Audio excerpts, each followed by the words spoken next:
গোৱালপাৰাৰ আগিয়াত সাকসেছ volleyball coaching চেণ্টাৰৰ সৌজন্যত 10 দিনীয়া বিনামূলীয়া ভলিবল প্ৰশিক্ষণ অক্টোবৰ মাহৰ 25 তাৰিখৰ পৰা বিজু সূত্ৰধৰ আৰু ধনমণি নাথৰ নেতৃত্বত জিলাখনৰ বিভিন্ন স্থানৰ 40 গৰাকীৰো অধিক যুৱক-যুৱতীক বিনামূলীয়াকৈ প্ৰশিক্ষণ প্ৰদান কৰি আহিছে কেন্দ্ৰটোত।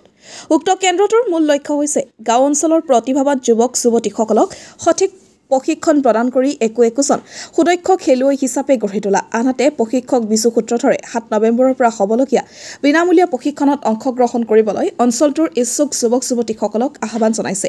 কেন্দ্ৰটোৰ এই প্ৰচেষ্টাৰ শলাগ লৈছে স্থানীয় ৰাইজে। গোৱালপাৰাৰ পৰা জিন্তু নাথৰ report, north east frontier news.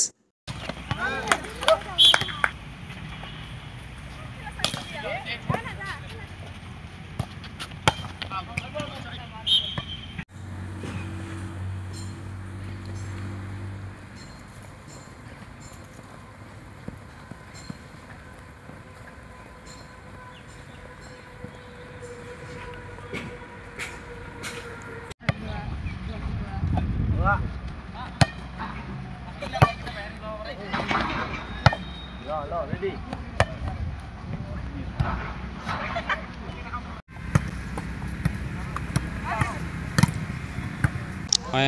তাৰমানে আমাৰ ভিতৰুৱা অঞ্চলৰ পৰা বহুত ল'ৰা ছোৱালী আছে যিবিলাকে মানে খেলিব খোজে কিন্তু খেলিব সেনেকৈ জেগা নাপায়।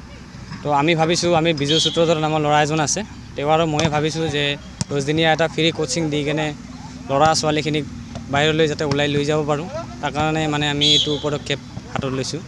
আৰু আজি 9 দিনীয়া কাৰ্যসূচী চলি আছে, 9 দিন চলি আছে আৰু আজি অহাকালিলৈকে থাকিব।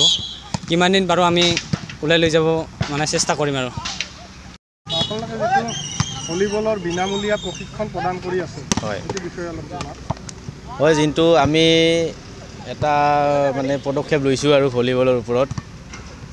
আমি যোৱা মাহৰ অক্টোবৰ মাহৰ 25 তাৰিখে আমি আমাৰ সাকসেছ ভলিবল কোচিং চেণ্টাৰৰ সৌজন্যত আমি 10 দিনীয়া মানে বিনামূলীয়াকৈ প্ৰশিক্ষণ দিয়াৰ আমি এটা পদক্ষেপ লৈছোঁ। সেয়ে আজি আমাৰ 9 দিনীয়া মানে প্ৰগ্ৰাম চলি আছে এতিয়া। তো আৰু মানে আগন্তুক আমি আগুৱাই লৈ যোৱাৰ বহুত চেষ্টা কৰি আছোঁ। আৰু কিমানজন প্ৰশিক্ষাৰ্থীক আপোনালোকে প্ৰশিক্ষণ প্ৰদান কৰিছে বিনামূলীয়া ভলিবল? এতিয়ালৈকে আমাৰ হাতত মিনিমাম 40 জনৰো ওপৰত মানে ছাত্ৰ ছাত্ৰী প্ৰশিক্ষণ লৈ আছে। যিহেতু কালি অন্তিমটো দিন, বিনামূলীয়া। ইয়াৰ পিছৰ পদক্ষেপ কি হ'ব? ইয়াৰ পিছৰ পদক্ষেপ মানে আমি চিন্তা কৰিছোঁ ৰেগুলাৰ কেনেকৈ চলাই নিম, এই তাৰে মানে এটা আমি চিন্তা চৰ্চা কৰি আছোঁ। আৰু আমি অহা মাহৰ চলিত মাহৰ মানে 7 তাৰিখৰ পৰা আমি এটা অপেন মানে জইনিঙৰ কাৰণে আমি অপেন দিছোঁ। আৰু কোনোবাই যদি বিচাৰে এতিয়ালৈকে জইনিং কৰা নাই, তেওঁলোকে জইনিং কৰিব পাৰিব। সৰু ল'ৰা ছোৱালীৰ পৰাই মানে ইয়াতে খেলিব পাৰিব। গোৱালপাৰাৰ সমগ্ৰ জিলাখনৰ পৰাই? হয়, ইয়াতে গোৱালপাৰা মোটামুটি গোটেইখিনি মানে এৰিয়াৰ পৰাই আমাৰ ইয়াতে আহি আছে, প্ৰশিক্ষণ লৈ আছে।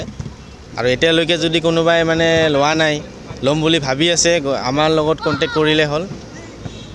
আশা কৰিছোঁ এতিয়া আমাৰ ইয়াৰ পৰা মানে আমি ডিষ্ট্ৰিক্ট লেভেললৈকে চিলেকশ্যন কৰাৰ বা বাছনি কৰাৰ, আৰু ইয়াৰ ডিষ্ট্ৰিক্ট লেভেলো নহয়, ডিষ্ট্ৰিক্টৰ পৰা যেন আন্তঃৰাষ্ট্ৰীয় লেভেললৈকে বা ইণ্টাৰনেশ্যনেললৈকে যেন খেলিব পাৰে, তাৰে আশা লৈ মানে আমি এই প্ৰশিক্ষণটো মানে চলাই আছোঁ আৰু।